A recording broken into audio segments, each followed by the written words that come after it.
Bonjour et bienvenue à cette méditation de dimanche basée pas sur la grâce, on le fait maintenant en semaine.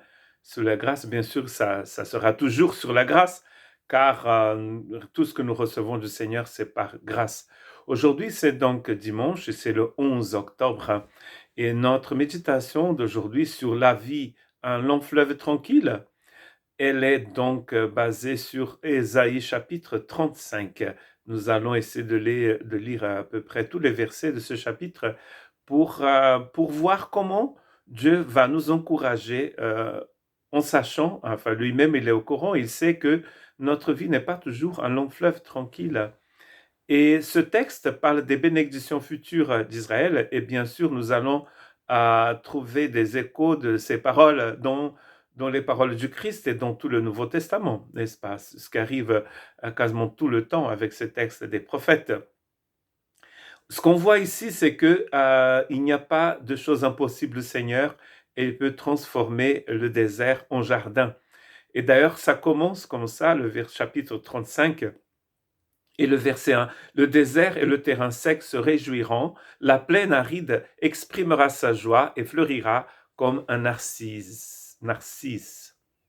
Et donc, en fait, on voit bien que ce sont des promesses de restauration pour le peuple d'Israël et que nous pouvons bien sûr, nous allons nous approprier de ces promesses pour nous, pour le peuple de Dieu. C'est ce qui font d'ailleurs les Paul, ce qui fait Jésus, ce que fait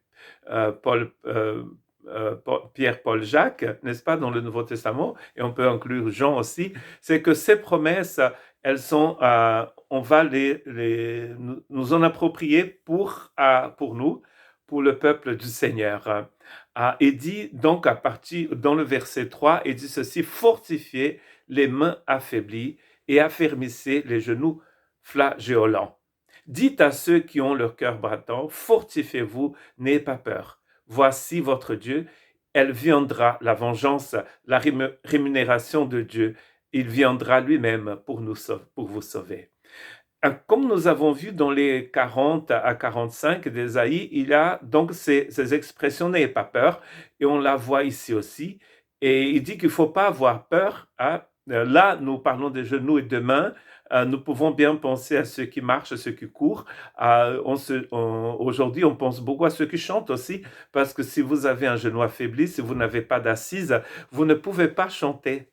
En tout cas, on ne peut pas chanter bien. Ça fait partie de ces choses que nous apprenons quand on fait du théâtre et quand on chante, qu'il faut avoir une bonne assise. Et ici, nous avons besoin de cette assise pour pouvoir marcher, pour pouvoir avancer. On associe souvent dans les textes des prophètes le salut aussi à la justice de Dieu, à l'action de la justice de Dieu dans les mêmes textes. C'est le cas ici. C'est pour montrer aussi que certaines personnes sont sur la mauvaise voie et ils vont en fait être jugés et même condamnés un jour. Mais ici, nous voulons surtout parler de salut. Il viendra lui-même pour vous sauver. Ça fait partie de ces promesses magnifiques d'Ésaïe qui nous parle directement de la personne du Messie. Il viendra lui-même pour vous sauver. C'est une perle dans ce texte et ça fait partie de ces grandes déclarations, ces grandes proclamations de l'Évangile. Emmanuel, qui veut dire Dieu avec nous. Nous avons vu dans une autre méditation du dimanche que le salut proclamé par les prophètes, il est centré sur la personne du Seigneur lui-même, car c'est lui qui vient nous sauver. Et d'ailleurs, c'est lui notre salut. Jésus, qui veut dire Dieu sauve, n'est-ce pas? C'est Dieu lui-même qui vient nous sauver. Verset 5, alors les yeux des aveugles seront ouverts et les oreilles des sourds seront débouchées. Alors le boiteux sautera comme un cerf et la langue du muet lancera des cris joyeux.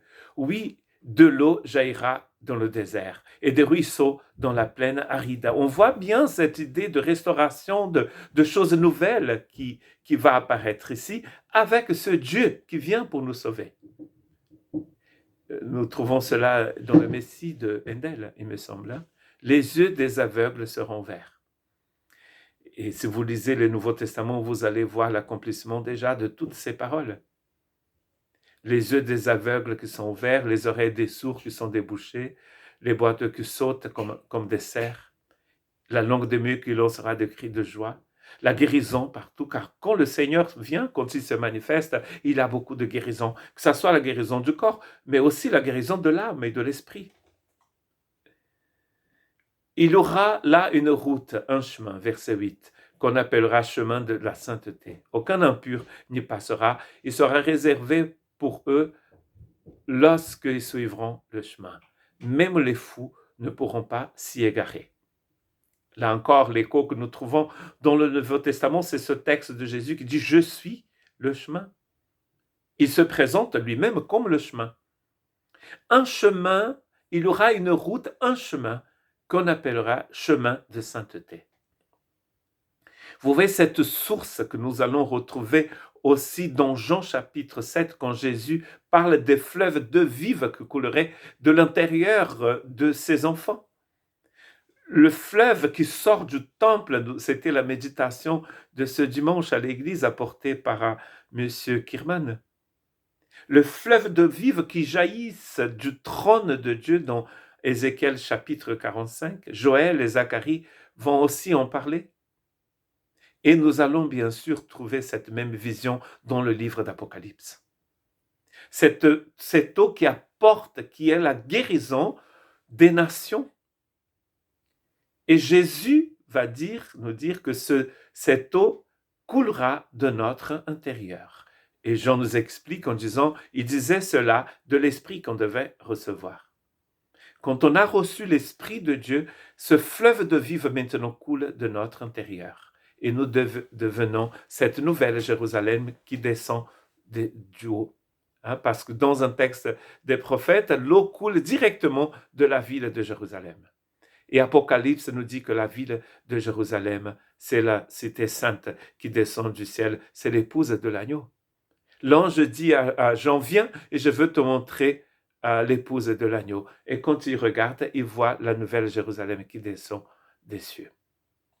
Donc cette eau qui coule du temple, coule de la ville de Jérusalem. Christ nous dit que cette eau coule de notre intérieur.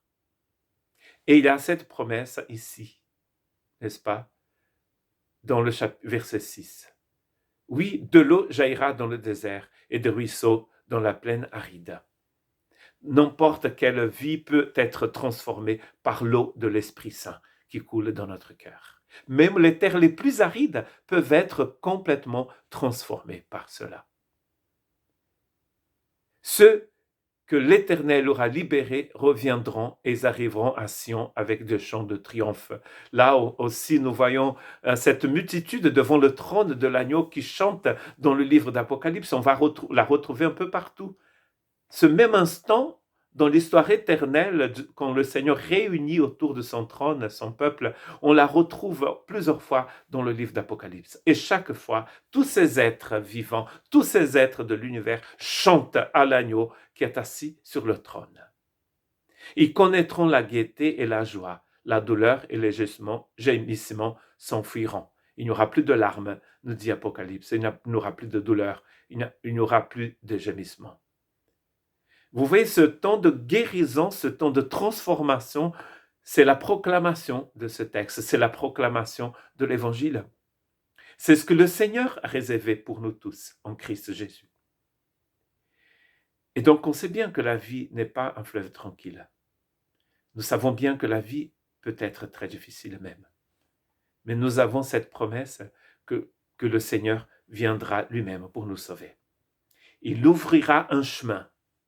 Personne, tous ceux qui veulent marcher sur ce chemin le pourront faire. Parce que c'est Dieu lui-même qui prépare ces choses. Et bien sûr, il n'y a aucun désert qui restera désert, car le Seigneur va faire jaillir une source d'eau vive. C'était une promesse, mais c'est déjà fait, n'est-ce pas? Car le Christ lui-même va s'approprier de ces paroles pour parler de la source d'eau vive qui jaillirait du cœur de ceux qui recevrait son esprit. Que Dieu vous encourage avec cette parole. Si vous passez par un temps de désert, un temps difficile, sachez que le Seigneur peut tout restaurer, peut tout changer.